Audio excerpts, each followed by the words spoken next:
Brought to you by KR Mangalam University.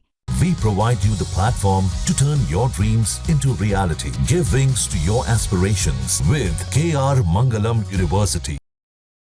आपस में बहस भी हुई। उनका कहना था कि व्यर्थ में ये युद्ध किया जा रहा है, इसमें सिविलियन को मारा जा रहा है। जो उन्होंने किया एक धर्म की विशेष आड़ में उनका कुरैशी में हमको शिकार बनाने की उन्होंने सोचा और उन्होंने बोला कि इसको कि ये हिपोक्रेसी है। योगेश जी, क्या आपने सोशल मीडिया पे देखा था या आपके सामने बोला था कुछ ऐसा? अशोका यूनिवर्सिटी के प्रोफेसर है अली खान पर सोशल मीडिया पर एक पोस्ट डालने के बाद एफआईआर दर्ज हुई है। एफआईआर दर्ज करवाने वाले जठेड़ी गाँव के सरपंच योगेश भाजपा के युवा नेता भी हैं। हमारे साथ योगेश जठेड़ी हैं।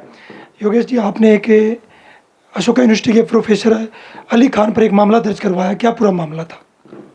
देखिए, मैं जठेड़ी गांव का सरपंच हूं और युवा नेता भी हूं और मेरा अक्सर अशोका यूनिवर्सिटी में वहां पे मैंने रेस्टोरेंट्स में आसपास स्टूडेंट से मिलना रहता है और आना जाना रहता है। इससे पहले भी मैं कई बार प्रोफेसर साहब से रूबरू हुआ हूँ। ये जिस दिन आपको पता है जो पहलगांव में आतंकवादियों ने अमानवीय घटना का जन्म दिया, अमानवीय घटना की धर्म पूछ के जो हमारे सैलानी थे, भारत के नागरिक थे, उनको मारा गया और उसमें एक आर्मी का ऑफिसर भी शहीद हुआ। उससे भी पूछ के उसकी वाइफ वहाँ पे बिलखती हुई रो रही थी। तो उसके कुछ दिन बाद की बात है, तभी जब 6 तारीख को बिल्कुल सिलेक्टेड किसी भी ना तो किसी सैन्य उसको हमला किया गया, ना ही किसी सिविल पे हमला किया गया।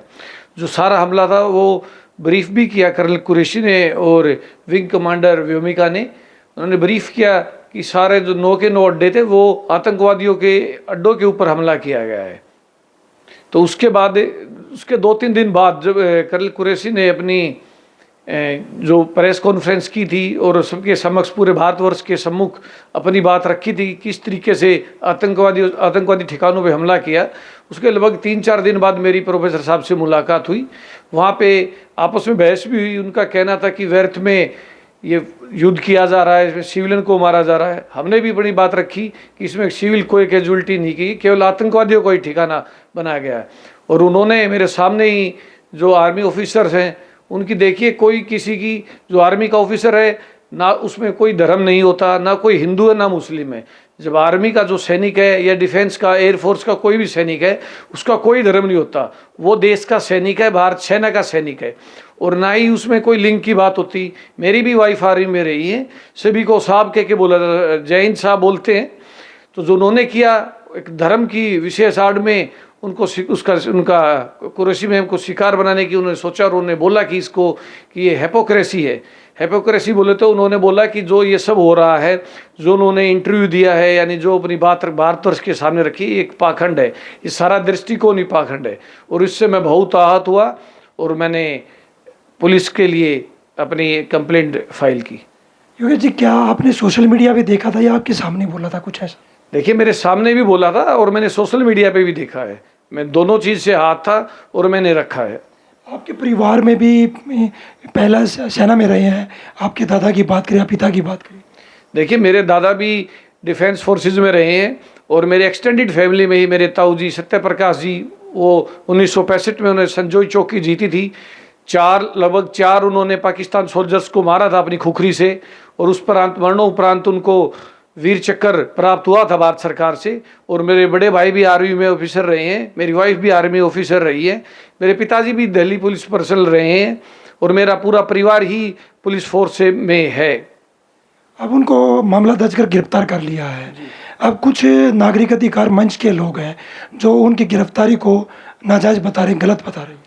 देखिए, ये उनका मानना है, लेकिन मैं इसको 100% ठीक मानता हूँ। प्रोफेसर के ऊपर, अली खान जी के ऊपर सख्त से सख्त कार्रवाई होनी चाहिए। मैं इसको देशद्रोह मानता हूँ और उन्होंने देशद्रोह नहीं, एक जो सोल्जर है, एक सैनिक है और जो हमारी मातृशक्ति है, महिला शक्ति है, उनके खिलाफ भी बहुत ही अभद्र भाषा का प्रयोग किया है। जो उन्होंने उनका जो अपना वक्तव्य रखा, अपनी बात रखी और जब पूरा देश वक्त पूरा राष्ट्र सैनिकों के साथ खड़ा था तब उन्होंने बीच में धर्म की बात पता नहीं कहाँ से ला के घुसा दी। लेकिन मेरा मानना है किसी सैनिक का कोई धर्म नहीं होता और हमें धर्म से परे होके पूरे भारतवर्ष को एकत्रित होना चाहिए।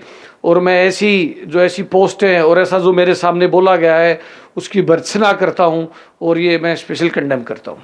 महिला आयोग की चेयरमैन है रेनू भाटिया, उन्होंने भी एक मामला दर्ज करवाया है कि सोशल मीडिया पे उन्होंने कोई पोस्ट शेयर की थी, उसके बाद वो यहाँ पहुँची तो उन्होंने मिलने के लिए उसको नोटिस दिया था जो कि मिलने नहीं आई थी। देखिए, मैंने न्यूज़ एजेंसी से और सोशल मीडिया से किया कि भाटिया मैम ने जो अपनी यहाँ पे हरियाणा वुमेन कमीशन के चेयरमैन, उन्होंने नोटिस किया ना, तो उन्होंने उनके कोई नोटिस का जवाब दिया। और यहाँ पे कॉलेज में भी जब वो आए, अशोका यूनिवर्सिटी में भी आए, तो अशोका यूनिवर्सिटी के जो था उन्होंने भी, जो मैडम थी चेयर मैडम, उनका कोई साथ नहीं दिया और उनसे मिलवाया भी नहीं गया, उनको चुपके से पीछे के गेट से कहीं निकाल दिया गया। अब प्रोफेसर सैफ अली खान ने सुप्रीम कोर्ट का रुख भी किया है कि जो मेरी गिरफ्तारी उसको नाजायज बता रही हूँ। देखिए, सुप्रीम कोर्ट है, मैंने भी LLB की है, सुप्रीम कोर्ट है, बिल्कुल हमारी सर्वोच्च अदालत है, जो भी उसका फैसला होगा हम उसको स्वागत करते हैं। लेकिन हम अपनी तरफ से अपनी बात अच्छे से सुप्रीम कोर्ट में भी रखेंगे कि क्या क्या उन्होंने मेरे सामने रखा है और क्या सारी बातें हुई हैं। देखिए, ये हमारे साथ जटड़ी गांव के सरपंच और भाजपा के युवा नेता थे। इनका कहना है कि उन्होंने हमारी सेना पे अभद्र भाषा का प्रयोग किया है, तो इसीलिए उन्होंने राई थाने में शिकायत दी, जिसके बाद प्रोफेसर अली खान पर मामला दर्ज हुआ और उसकी गिरफ्तारी हुई। सोनीपत से पवन राठी, हरियाणा तक।